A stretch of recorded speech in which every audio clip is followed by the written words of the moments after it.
כשזה לא עולה יפה, אז מתחיל להיות עוד אימנויות, ואז מופיעה שם סטייה ומחלה פסיכולוגית כלשהי, מתחילה להופיע כאילו מחשבה על דברים שהם לא בברי ביצוע או הישג, ואז מתחילה להיות שם תהייה או הזיה בעצם, כי האדם שמולך לא מספק אותך בצורה שאתה רוצה, ואז מתחיל להיות שם כל מיני באמת בעיות גדולות שמתרחבות, ואדם שכזה הוא בעצם משתמש במין בתור כלי במקום לספק את צרכיך, ואז הוא הופך את הבית למקום לא נעים ברמה של אכלת אותה, כאילו וואלה התחתנת עם האישה לא נכון, ואז האפשרות לגירושים מאוד גדולה, כי אחרת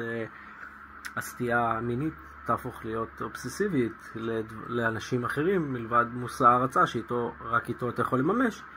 ומושא ההרצה שרק איתו אתה יכול לממש לא הולך לשמש את התפקיד הזה הביולוגי. בזמן הקרוב אוקיי, אבל בזמן הרחוק בעיה.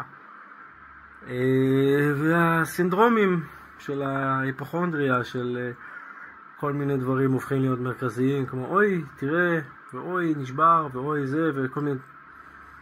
כלכלית זה לא נראה, וכל זה הימנעות ובריחה בעצם משיחות על סקס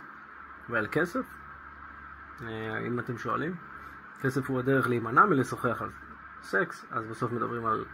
כסף כאילו זה אומר שאם אתה אוהב אותי אז תקנה לי, ואם לא אז לא, וזה לא שם. הרי הביטוי הפיזי צריך להיות לעניין הזה. יש גם חופשות, יש דברים כאלה. עדיין האדם ממול צריך להיות קצת סובלני, וכמו שאנחנו לומדים,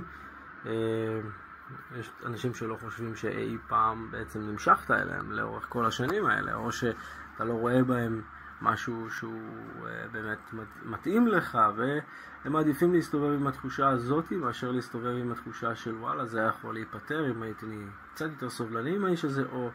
מבין קצת מאיפה הוא בא, ואפילו רחוק מזה